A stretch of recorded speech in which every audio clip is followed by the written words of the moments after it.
Dari beberapa ikan yang dibawa oleh Ratna Sari Dewi, istri sang proklamator Soekarno, Blitar menjelma menjadi kota koi nomor 1 di Indonesia.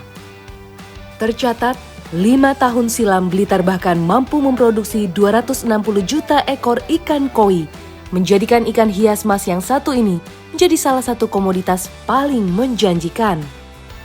Tapi, apakah kondisi ini masih sama sampai sekarang?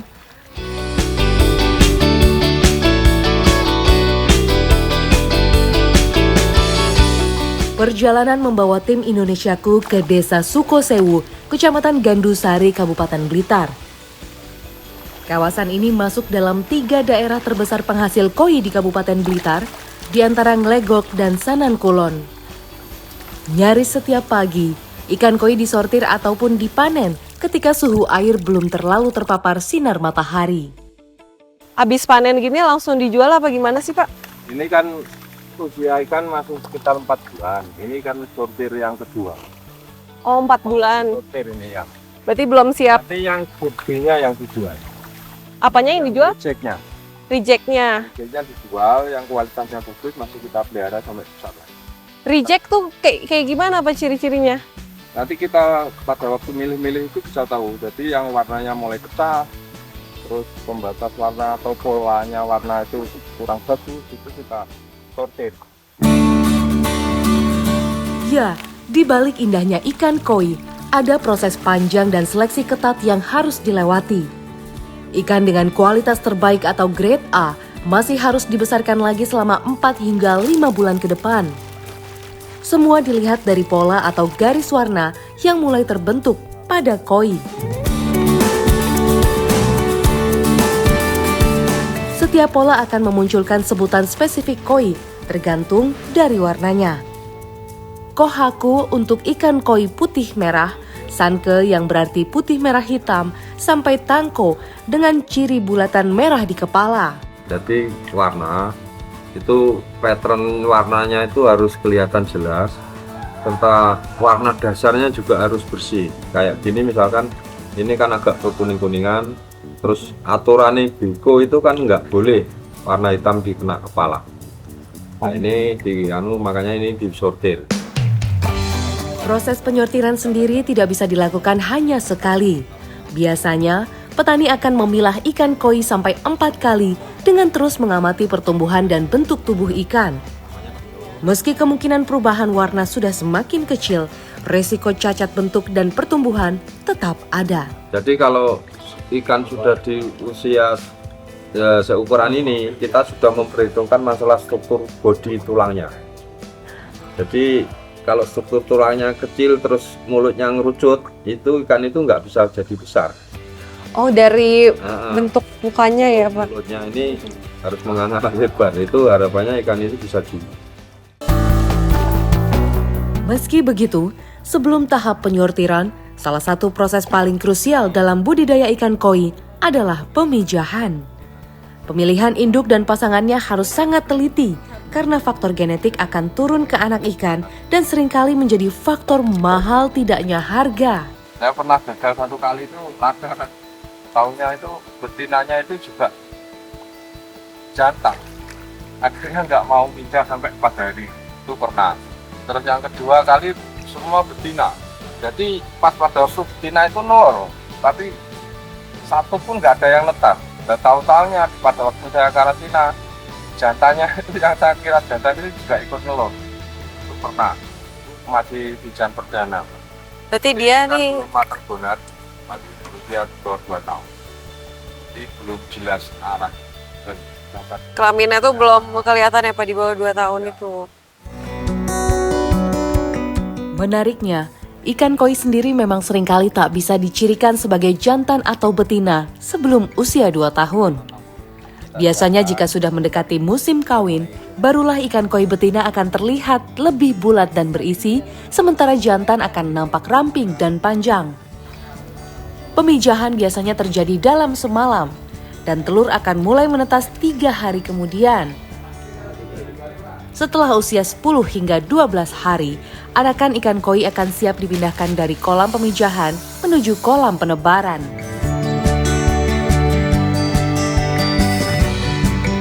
Ini adalah benih yang kita ambil dari kolam benih. Nah, benih ini sekarang tuh udah siap untuk disebar di kolam gitu, untuk buat jadi ikan yang gede-gede ya Pak ya.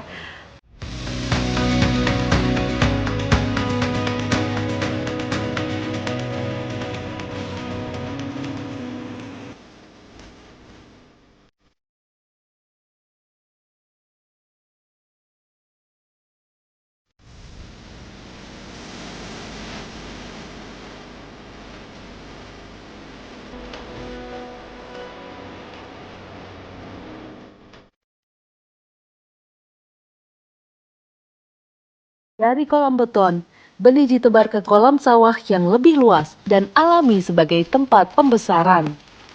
Di kolam sawah, ikan akan tumbuh dengan ruang gerak lebih bebas, memanfaatkan pakan alami dari lingkungan sekitar hingga ukurannya siap disortir dan dipanen.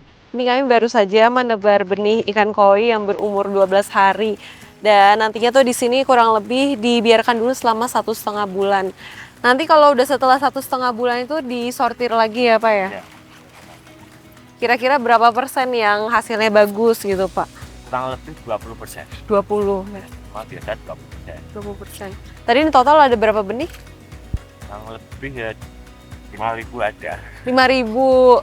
5.000, 20%, 1.000-an berarti ya Pak yang jadi. Dalam berbagai catatan, Blitar pernah memasok 70% lebih kebutuhan ikan koi di seluruh Indonesia. Pada 2023, bahkan ada nyaris 2.700 rumah tangga budidaya ikan koi di kota Patria. Tetapi, kini jumlah itu semakin menyusut. Data Dinas Perikanan Jawa Timur menyebut, hingga akhir 2024, hanya sekitar 40 hingga 45% petani yang masih bertahan. Salah satu faktornya tentu semakin mahalnya biaya perawatan, termasuk pakan. Dalam sehari, ikan koi harus makan 3 kali menggunakan pakan khusus. 1 kali makan, biayanya bisa mencapai Rp300.000. Artinya, dalam sehari, petani harus merogoh hingga Rp900.000. Inilah nilai resiko yang harus dibayar untuk menjaga kualitas koi tetap bernilai tinggi. Selain itu, listrik menjadi kebutuhan utama untuk menghidupkan aerator, pompa air, dan sistem filtrasi yang harus menyala hampir tanpa henti. Belum lagi biaya perawatan peralatan, penggantian filter, obat-obatan, hingga perbaikan mesin. Seluruhnya membutuhkan biaya besar dan harus ditanggung di depan. Perawatan koi pun biasanya hanya dilakukan oleh mereka yang telah teruji, seperti Arif, yang sudah dipercaya oleh Purwo selama 4 tahun. Ya yang utama ngasih makan. Kan kalau mungkin ada yang lagi itu kan tenang makan, lagi untuk pulang. Kalau pagi sampai sore ya di sini, kalau malam pulang. Sama ikan ini harus dijagain, gimana? Nana nggak jaga nggak apa-apa, karena daerah sini kan aman. Kalau nggak aman juga tetap jaga. Nah, berapa ikan ya itulah. Orang yang tahu mahal. Bertahan di budidaya koi, bagi Purwo memang bukan semata soal untung rugi. Memulai budidaya koi dari hobi dan kecintaan pada seni dalam setiap pola warna ikan, membuat hati Purwo masih tertambat rapat pada budidaya. Meski pada kenyataannya, persaingan semakin ketat. Ikan koi lokal harus bersaing dengan produk impor, bahkan dari Jepang. Hanya ikan terbaik yang bisa bertahan di pasar dengan harga yang layak. Kalau sekarang Pak perbandingan sama dulu itu penjualan seperti apa sih Pak? Wah, sekarang ini semakin sulit jualan. Jadi ikan reject itu, ikan sortiran itu kalau dulu untuk biaya perawatan yang bagus itu cukup. Bahkan kalau sudah ukuran 20-25 ini terkadang masih sisa untuk beli pakan lagi untuk ngerawat yang bagusnya. Kalau sekarang masih nombok. Nombok, sering nombok berarti Pak? Harus nombok dulu, karena harganya yang di rumah itu 30.000, sekarang tinggal 10-15.000. Oh, turunnya jauh ya Pak ya? Separuh. Harga ikannya turun sampai separuh. Tapi kalau buat harga pakan dan pemeliharaan Pak? Malah biaya operasional sama harga pakannya sekarang naik. naik Pak. Ya, makanya teman-teman saya yang selama usaha koi itu banyak yang alih usaha, Jadi udah nggak nggak usaha koi, usaha koi lagi Pak.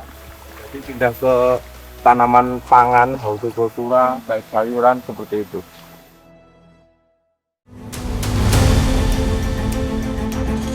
Dari pihak pemerintah desa bisa mensubsidi biaya operasional, kita pasti akan berupaya untuk mengajukan di pemerintah desa.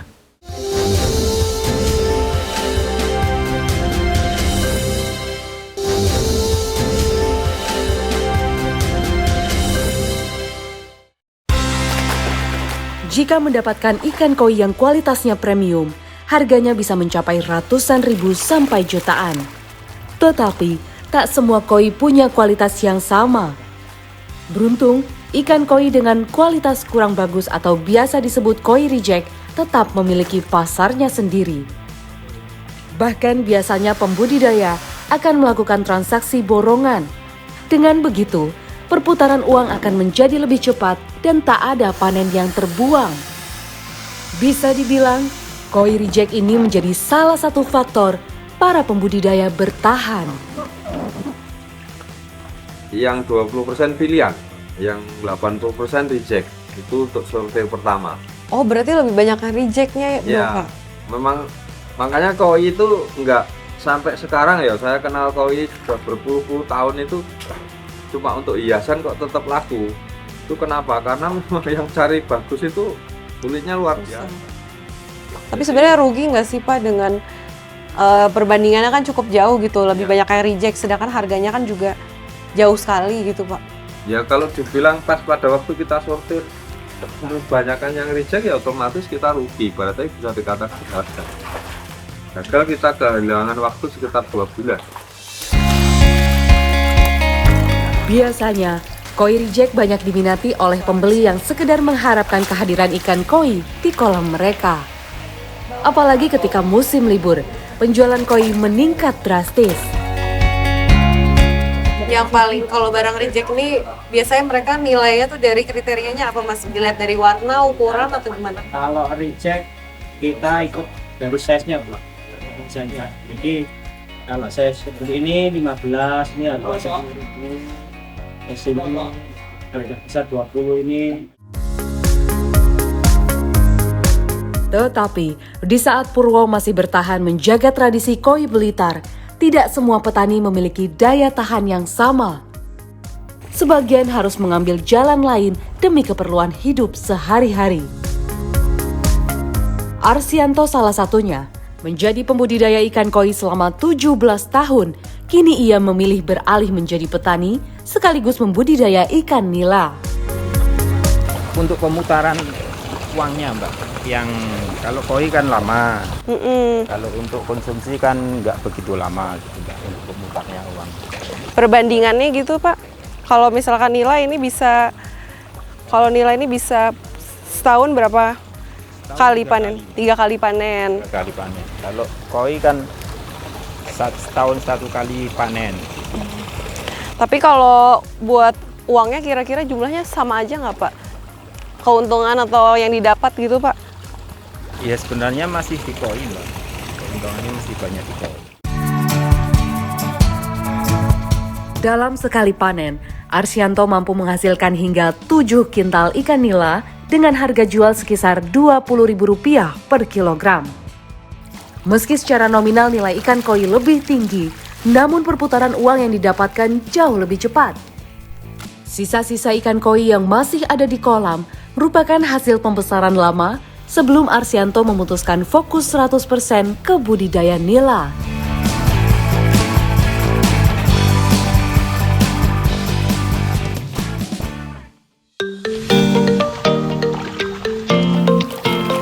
Merosotnya usaha ikan koi di Blitar tentu memunculkan satu pertanyaan besar. Sejauh mana peran pemerintah daerah menjaga keberlangsungan budidaya ikan koi Blitar sekaligus mendukung para petani koi? Budidaya ikan koi sangat luar biasa, meningkatkan kesejahteraan masyarakat dengan baik. Untuk ini bagi pelaku-pelaku budidaya ikan koi yang sudah profesional ini tetap kita pertahankan ya dengan cara-cara yaitu mengadakan kontes koi ya secara rutin yang pernah kita lakukan ini terus kita adakan kontes koi. Kemudian yang kedua mereka nampaknya sudah mengarah kepada main medsos ya. Nah inilah yang tentunya pemerintah harus hadir mendampingi mereka ya agar cara-cara bisnis dengan media digital ini terus bisa lakukan dengan baik. Kalau itu pembudidaya koi ini ketemu dengan orang-orang yang langsung kontak langsung ini nampaknya tidak begitu sekarang. Eranya sudah lain ya. Kita dorong untuk mereka selalu memakai media sosial. Tetapi ironi di Blitar tak hanya sebatas perjuangan petani koi.